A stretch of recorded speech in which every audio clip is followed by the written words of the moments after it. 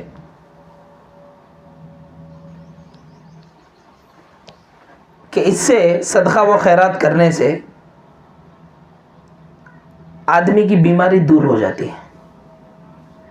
نبی صلی اللہ علیہ وسلم فرماتے ہیں کہ داؤ مرضاکم بالصدقہ، کہ تم اپنے بیماریوں کی شفا پاؤ کس کے ذریعے سے؟ صدقہ و خیرات کے ذریعے سے۔ ایک آدمی بہت بڑا ڈاکٹر تھا، اس کا نام عیسیٰ مرزوقی، عربی زبان کے اندر اس کا ایک ڈاکیومنٹ ہے، تو ایک عربی مقالے کے اندر میں نے پڑھا، وہ خود ایک بڑا ڈاکٹر تھا، اس کا نام کیا ہے؟ عیسیٰ مرزوقی۔ ایسا ہوتا ہے کہ اس کی زندگی میں وہ کینسر کا شکار ہو جاتا ہے، اور وہ کینسر بھی کیسا؟ پورا لاسٹ سٹیج میں چلا جاتا ہے، پورا لاسٹ سٹیج میں چلا جاتا ہے، سمجھو کہ وہ بالکل موت کے قریب ہے۔ لیکن جب اسے اس حدیث کے بارے میں معلوم ہوا کہ داؤ مرضاکم بالصدقہ، کہ تم اپنی بیماریوں کی شفا پاؤ صدقہ و خیرات کے ذریعے سے، جیسے ہی یہ حدیث اس کے پاس پہنچی اسے معلوم ہوا، بڑا مالدار آدمی تھا، تو اس نے کیا کیا؟ جو کچھ بھی اس کے جائیداد تھے اس میں سے کچھ حصہ نکال کر کے کچھ یتیم اور بیوہ عورتوں کے نام کر دیا۔ بڑا مالدار تھا، تو جتنی اس کی پراپرٹی تھی اس میں سے آدھے سے زیادہ اس نے ایک ایسے محتاج بیوہ عورت جس کا کوئی شوہر نہیں، اور یتیم بچے جن کی کوئی والدین نہیں، ایسے لوگوں کے نام اس نے کر دیا۔ تو بعد میں وہ لکھتا ہے کہ جیسے ہی 6 مہینے گزرے، اس کے بعد وہ ٹیسٹ کرانے کے لیے گیا، تو وہ خود کے اندر ایسا محسوس کر رہا تھا جیسے اس کے اندر کبھی کینسر تھا ہی نہیں۔ وہ بندہ کیسا محسوس کر رہا تھا کہ اس کے اندر کبھی کینسر تھا ہی نہیں، موجود ہی نہیں تھا۔ یہ کس کی بدولت ہے؟ صدقہ و خیرات کی بدولت ہے۔ آج دیکھیں کہ ہمارے معاشرے میں کون بیمار ہے، ہمارے رشتہ داروں میں کون بیمار ہے، ہم میں سے کون بیمار ہے، جائیں اللہ کے راستے میں صدقہ و خیرات کریں۔ ہم کیا سوچتے ہیں؟ صدقہ و خیرات کرنے سے کہاں شفا ملتے ہیں؟ ارے صدقہ و خیرات کر کے تو دیکھو، پھر دیکھو شفا کیسے ہماری زندگی میں آتی ہے، کیسے ہماری بیماریاں دور ہوتی ہیں۔ آپ جا رہے ہیں، کوئی بیماری ہے، ہاسپٹل جا رہے ہیں، ہاسپٹل جانے سے پہلے اگر آپ یہ نیت کر کے جائیں کہ میں 3-4 غریبوں کی مدد کر کے جاؤں گی یا جاؤں گا، 10-10 20 روپے نہیں دو، 200 دو، 300 دو، 1 کو نہیں 10 کو دو۔ کیا معلوم ہو سکتا ہے کہ اگر آپ ہاسپٹل میں جائیں اور وہاں جانے کے بعد آپ کے لیے لاکھوں کی بل کٹنے والی ہو، اس سے پہلے آپ 2-4 ہزار روپے خرچ کر کے چلے جاؤ، ہو سکتا ہے کہ اللہ رب العالمین وہاں خرچ کرنے سے آپ کو بچا لے، بڑا آپریشن ہونے سے بچا لے۔ ہم نے کئی بار ایسا دیکھا ہے کہ جسم کے اندر اتنی بڑی بیماری ہوتی نہیں ہے، لیکن پھر بھی ڈاکٹرز بڑی سرجریاں کرنے کا انہیں سجیسٹ کرتے ہیں، آئیڈیا دیتے ہیں کہ نہیں بڑی سرجری کرنا ہے، جس میں لوگوں کے لاکھوں روپے نکل جاتے ہیں۔ بھائی کیا پتا کہ تم جانے سے پہلے اللہ رب العالمین، وہاں ڈاکٹر کے جانے سے پہلے اللہ رب العالمین کے راستے میں تم خرچ کرو، یا 2-4 ہزار روپے خرچ کرو، شاید اللہ تمہارے وہاں 2-4 لاکھ روپے بچا لے۔ یہ پاسبل ہے، ممکن ہے۔ لیکن کیا ہے، آدمی وہاں 4 لاکھ روپے خرچہ کرنے کے لیے تیار، اگر ڈاکٹر بولنے پر اس سے پہلے 2-4 ہزار روپے اللہ کے راستے میں خرچ کرنے کے لیے تیار نہیں۔ اور مسلمانوں کا بھی بڑا عجیب مسئلہ ہے، جب تک مسئلہ گلے تک نہیں آتا، موت تک نہیں آتا، بندہ خرچ بھی نہیں کرتا۔ مسلمانوں کی پالیسی میں نہیں، یہ قرآن کہتا ہے۔ جیسے کہ اس آیت کریمہ میں اللہ نے کہا کہ کبھی ایسا نہیں ہونا چاہیے کہ تمہارے مرنے کا وقت قریب آ جائے، ایسے وقت میں تم بولو کہ اللہ فاض صدقہ میں خرچ کروں گا فلاں جگہ، لوگوں کے پیٹ مار کے 4 کروڑ روپے گاڑ کے رکھے، نکال کے تیرے راستے میں دے دیں گے۔ لوگوں کا مال لوٹ کے ہڑپ کر کے، دوسروں کا حق مار کر کے ہم نے 10 کروڑ روپے گاڑ کے رکھے، نکال کے تیرے راستے میں دے دیں گے، مہلت دے دے تھوڑی سی، فاض صدقہ مہلت دے دے، ہم لوگ خرچ کریں گے تیرے راستے میں۔ نہیں، اللہ خود بول رہا ہے کہ مومن ایسا ہے کہ جب تک اس کا مسئلہ گلے تک نہیں آتا، مرنے کے قریب تک نہیں آتا، اس وقت تک جوب سے کبھی پیسہ نکلتا نہیں۔ آپ دیکھو جب تک ہمارے اندر صحت تندرستی ہے ہم لوگ اچھے ہیں، ایسے وقت میں صدقہ و خیرات نہیں کرتے، پیسہ بچا کے رکھتے ہیں، سیو کر کے رکھتے ہیں. اگر ہم خرچ بھی کیے تو خود کے اوپر مہنگے مہنگے کپڑے لیے، مہنگی مہنگی چیزیں لیے، لیکن کبھی اللہ کے راستے میں دینے کے لیے ہمارے ہاتھ نہیں اٹھتے. لیکن اگر وہیں پر کوئی ایک آدمی بیمار ہے، بیڈ پہ پڑ گیا، تو ایسے وقت میں فلاں مدرسے والے کو فون کرو کہ ہماری طرف سے آج کھانے کا انتظام ہے، اور بچوں میں اعلان کرو کہ ہماری ماں بہت بیمار ہے، ان کا بھی تھوڑی کل صبح سویرے ان کا آپریشن ہے، دعا کرو کہ ہماری والدہ کے حق میں کہ ہماری والدہ ٹھیک ہو جائے. کوئی مساجد کے ذمہ داران کو فون کیے کہ حضرت ہماری طرف سے 50,000 روپے مسجد کے نام لکھ دو، چندہ لکھ دو ہمارے بابا کے نام سے، ہمارے بابا بیڈ پہ پڑے ہیں، صبح ان کا آپریشن ہے، ان کے نام پہ ہم 50,000 روپے چندہ لکھاتے ہیں، آپ مسجد میں اعلان کرو ان کے حق میں دعا کریں. یا کسی کی بیوی کے ڈیلیوری کا موقع ہے، ڈاکٹر نے کہا کہ دونوں میں سے کوئی ایک جان بچے گا، ایسے وقت میں ہم وہ کرنے کے لیے تیار، ہم کپڑے دلانے کے لیے تیار، 10 یتیم بچوں کے لیے. ارے کاش وہ پیسہ پہلے اگر خرچ کر دیتے تو اللہ کیا پتا کہ وہ مصیبت لاتا ہی نہیں ہماری زندگی میں. اگر ہم وہ بیمار ہونے سے پہلے، ایسے بیڈ میں پڑنے سے پہلے اگر ہم اللہ کے راستے میں خرچ کرتے تو شاید اللہ ہمیں وہ بیماری سے بچا لیتا. ہم نے خرچ نہیں کیا، ہم وہ بیماری میں مبتلا ہو. تو اسے کیا معلوم ہوا؟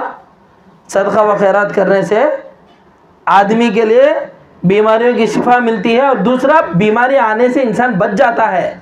کیا کرنا ہے؟ صدقہ و خیرات کرنا ہے، اللہ کے راستے میں دینا ہے پیسہ. اور اسی طریقے سے ایک اور چیز، اس کا چھٹا سب سے بڑا فائدہ یہ ہے، آدمی جتنا خرچ کرے گا اس کا مال ویسے ہی بڑھے گا. اب آپ لوگ بولیں گے کیا دیوانے ہوئے کہ مول صاحب 100 روپے ہے، اگر اس میں سے 50 روپے دے گے تو 50 روپے کم ہو گئے نا.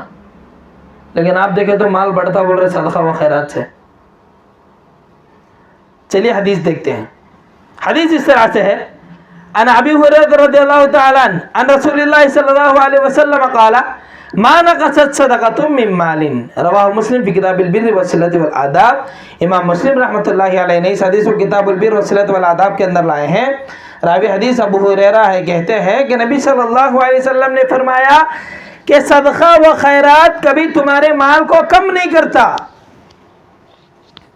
کیا مطلب صدقہ و خیرات مال کو کم نہیں کرتا؟ اس کا مطلب یہ ہے کہ ہمارے پاس 100 روپے ہے، ہم اللہ کے راستے میں 50 روپے خرچ کر دیے، تو وہ جو 50 روپے ہمارے پاس بچ کے جو بقیہ 50 روپے ہے، اللہ رب العالمین اس میں 500 روپے یا 5,000 کی برکت اللہ اس میں عطا کرے گا. یا اسی 50 روپے کے ذریعے سے اللہ رب العالمین 5,000 کمانے کا ذریعہ دکھائے گا. تو اسے کیا معلوم ہوا کہ ہم جتنا اللہ کے راستے میں خرچ کریں گے ہمارے پاس پیسہ اتنا ہی آئے گا. اس کی ایک مثال آپ لوگ سمجھ سکتے ہیں. یہاں جو بیٹھے ہیں، اگر ان میں سے جو بزرگ ہیں، جو پرانے ادیمیہ ہیں، تو وہ لوگ اس مثال کو بہتر طریقے سے سمجھ سکتے ہیں کہ پرانے زمانے کے اندر لوگوں کو کنویں سے پانی بھر کے لانا پڑتا تھا. پہلے بور نہیں تھے، موٹرز نہیں تھے، جو ہے کنویں سے پانی نکالنا پڑتا تھا.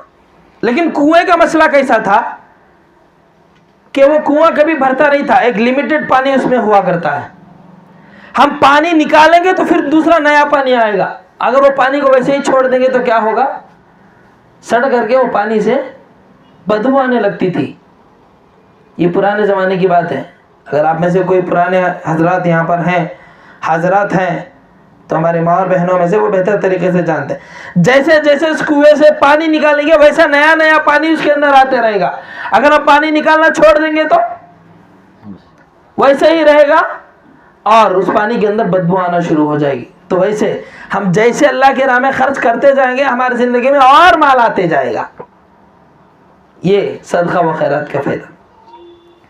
اور اسی طریقے سے اس کا 7واں فائدہ یہ ہے کہ جنت کے اندر ایک خاص دروازہ ہے باب الصدقے کے نام سے، چیریٹی گیٹ. اس دروازے سے وہی بندہ داخل ہوگا جو اللہ کے راستے میں صدقہ و خیرات کرتا ہے. کسی اور کو دروازے سے انٹری نہیں. جو اللہ کے راستے میں صدقہ و خیرات کرتا ہے وہی جو ہے اس دروازے سے جا سکتا ہے. اور آنٹوا اس کا سب سے بڑا فائدہ یہ ہے کہ ہم اپنے آپ کو جہنم سے بچا سکتے ہیں. دلیل حدیث مبارکہ نبی صلی اللہ علیہ وسلم نے فرمایا اتقوا النار ولو بشق تمرہ، کہ تم اپنے آپ کو جہنم سے بچا لو گرچہ کھجور کا ایک ٹکڑا دے کر ہی صحیح. اس کا مطلب یہ ہے کہ آدمی کے پاس اگر دینے کے لیے کچھ بھی نہیں ہے، اگر ایک کھجور ہے تو اس کھجور میں سے ایک ٹکڑا بھی اگر وہ نکال کر کے دے دیتا ہے صدقے کے طور پر، تو اس کے ذریعے سے بھی بندہ اپنے آپ کو جہنم سے بچا سکتا ہے. تو صدقہ و خیرات کے کتنی سارے فائدے ہیں. ایک آخری چیز یہ بھی بہت ضروری ہے. ہم صدقہ و خیرات کرنے کے بعد عام طور پر کیا کرتے ہیں، کسی کو پیسہ دینے کے بعد یہ بولتے ہیں کہ ہمارے لیے آپ دعا کرو. کوئی غریب دکھا، اسے 100 روپے نکال کے دیے، ذرا ہمارے واسطے دعا کرو بھائی، ہماری زندگی میں ذرا مصیبتیں ہیں، ہمارے واسطے دعا کرو. کسی کو اگر 2000 روپے کسی مسجد میں چندہ لکھا ہے، بولے مسجد کے سیکریٹری کو کہ ہمارے واسطے ذرا دعا کرنے لگو، 2000 روپے دیے. ایک آیت کریمہ میں اللہ رب العالمین ارشاد فرماتا ہے انما نطعمکم لوجہ اللہ لا نريد منکم جزاء ولا شکورا. آپ دیکھیں، اور بعض حضرات ایسے ہیں خرچ کرنے کے بعد یہ بھی بولتے کیا ہے بھائی 5000 روپے میں اس کے لیے میں 5000 روپے دیا، مسجد کو 5000 روپے چندہ لگا ہے، اتنا شکریہ نہ کھو. اس کے واسطے میں 3-4 ساڑیاں نے تو 5 جوڑے کپڑے نکال کے اسے گھر کو لے جا کو دیکھو بھائی، اتنا شکریہ بولیں گے بھائی کو، اتنا جزاک اللہ خیر بول کے نہیں بولی عورت. اللہ کیا کہتا ہے انما نطعمکم لوجہ اللہ. مومن کیا کرتے ہیں کہ ہم لوگوں کو جو کھلاتے ہیں اللہ کے راستے میں، جو ہم خرچ کرتے ہیں کس کے لیے، لوجہ اللہ، اللہ کی خوشنودی حاصل کرنے کے لیے، اللہ کی رضامندی حاصل کرنے کے لیے. آپ اللہ کو خوش کرنے کے لیے پیسہ دیجئے، کسی کو دوسروں کو خوش کرنے کے لیے نہیں. اور کیا ہے لا نريد منکم جزاء ولا شکورا. ایک مومن اللہ کے راستے میں خرچ کرنے کے بعد کیا بولتا ہے لا نريد منکم جزاء ولا شکورا. ہم نے جو کچھ خرچ کیا ہے اس کا بدلہ ہمیں تم سے نہیں چاہیے اور نہ ہی تمہارا شکریہ کی ضرورت ہے. اللہ تعالیٰ کہتا ہے کہ ایک مومن کو ایسا ہونا چاہیے. ہم جو مال خرچ کر رہے ہیں، پہلی بات ہم مال کس لیے خرچ کر رہے ہیں، اللہ کو خوش کرنے. اب اللہ خوش ہو گئے تو کافی ہے نا. پھر یہ کیا ہے، لوگوں کو دکھانے کی کیا ضرورت ہے، ان کے شکریہ کی کیا ضرورت ہے، ان کے ماشاءاللہ اور جزاک اللہ خیر کی کیا ضرورت ہے. ہم کام کس کے لیے کر رہے ہیں، کس کو خوش کرنے کے لیے ہم پیسہ دے رہے ہیں. اگر ہم پیسہ دے رہے ہیں تو کہ کس کے لیے دے رہے ہیں، اپنی آخرت بنانے کے لیے دے رہے ہیں، ہمارے لیے ثواب کے لیے دے رہے ہیں. ہماری نیت اللہ کو خوش کرنے کے لیے کرنے کی ہے. جب اللہ خوش ہو رہا ہے تو پھر لوگوں کی کیا ضرورت ہے. اور پیسہ دینے کے بعد ہم توقع کس سے کرنا چاہیے، اللہ سے کریں، دعا کریں اے اللہ یہ جو مال میں دے رہی ہوں تیرے راستے میں، تیری خوشنودی اور تیری خوشی کے لیے میں دے رہی ہوں، اس کا بدلہ صرف تو دینے والا ہے، اس کا بدلہ تو مجھے دنیا میں بھی عطا کرنا، آخرت میں بھی عطا کرنا.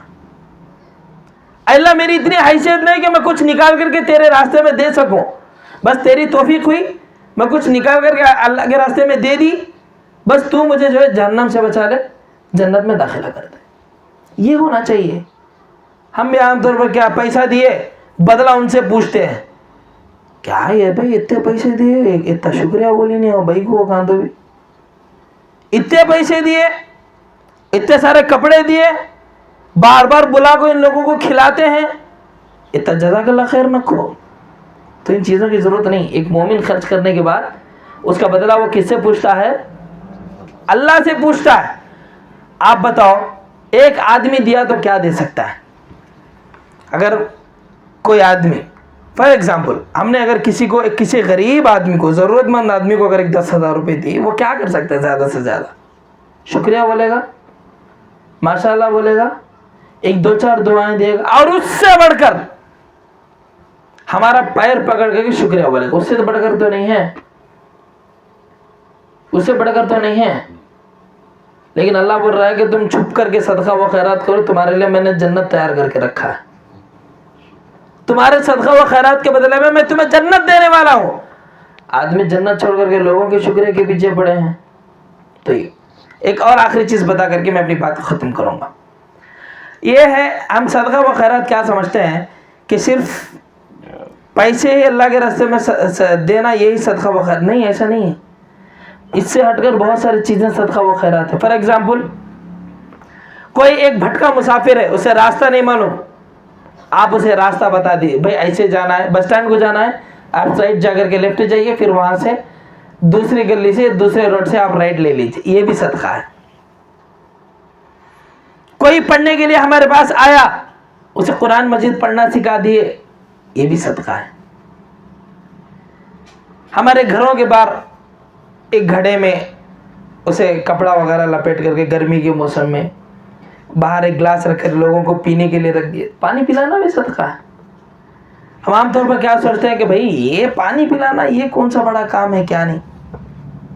امام ذہبی رحمۃ اللہ علیہ سیر اعلام النبلاء کے اندر اس واقعے کو نقل کرتے ہیں کہ ایک آدمی عبداللہ ابن مبارک کے پاس آیا اور بولنے لگا کہ میں بڑے بڑے ڈاکٹروں کے پاس گیا, حکیموں کے پاس گیا, یہ جو میرے گڑگوں میں درد ہے وہ نہیں جا رہا ہے.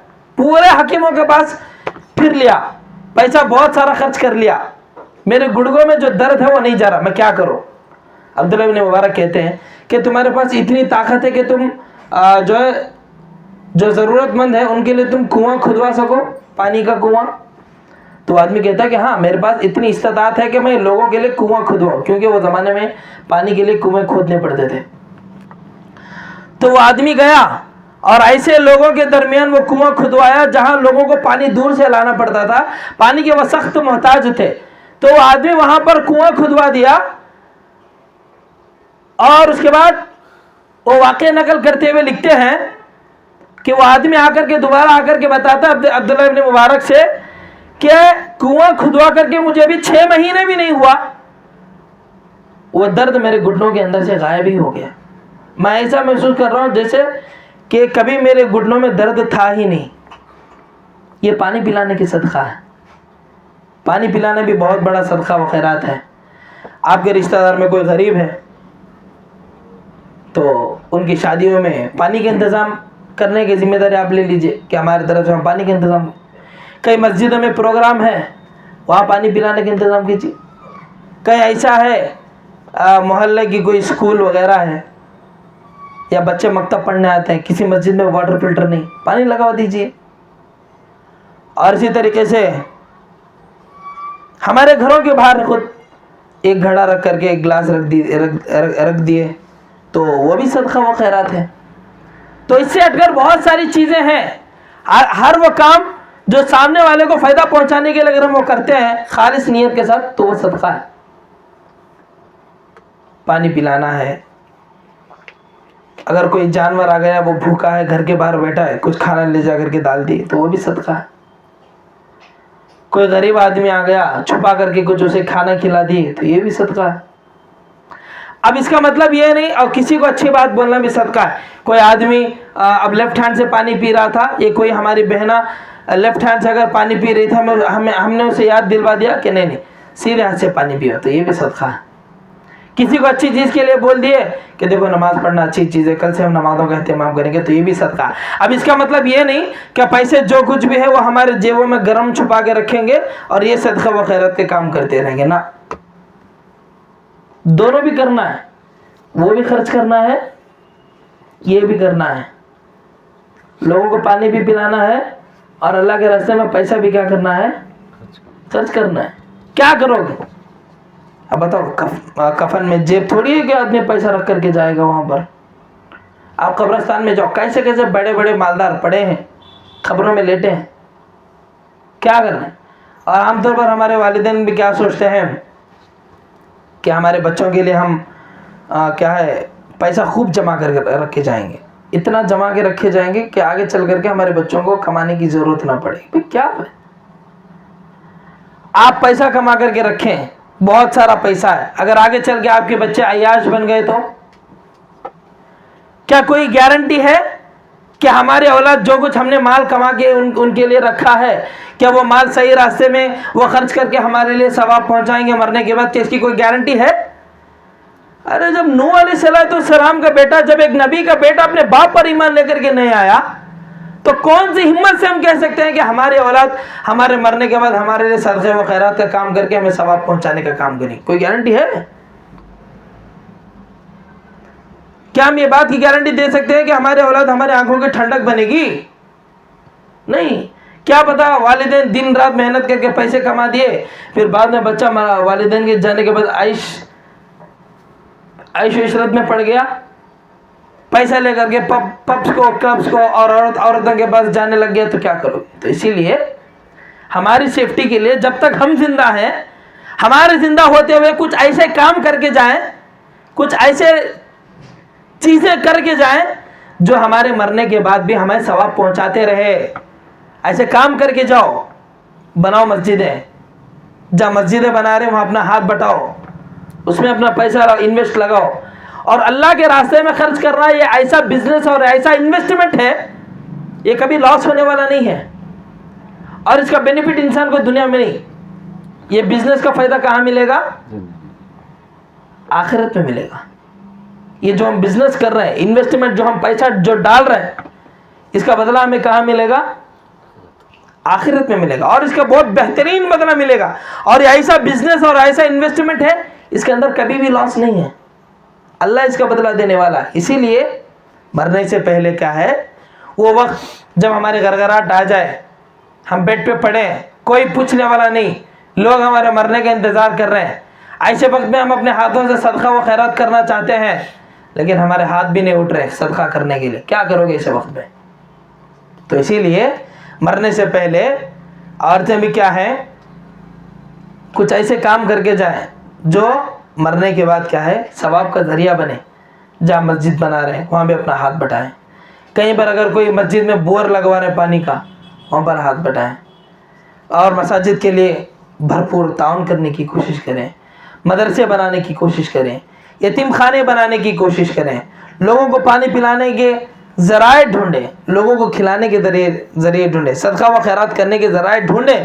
ایسے کام کر کے جائیں, اگر ہم مر کے خبر میں دفن ہو جائیں تو تب بھی ہمارے لیے ثواب پہنچتا رہے. تو کچھ باتیں تھیں جو آپ لوگوں کے سامنے رکھنا میں ضروری سمجھا. رب العالمین سے دعا ہے کہ اللہ رب العالمین ہم تمام لوگوں کو جو کچھ اللہ نے دیا ہے اس میں سے اس کے راستے میں خرچ کرنے کی اللہ توفیق دے. اللہ اخلاص نیت کے ساتھ اس کے راستے میں مال کو خرچ کرنے کی توفیق دے. اللہ تعالی ہم تمام لوگوں کو حلال کمانے کی اللہ توفیق دے. جب تک اللہ ہمیں زندہ رکھے کتاب و سنت کے مطابق زندگی گزارنے والا بنائے.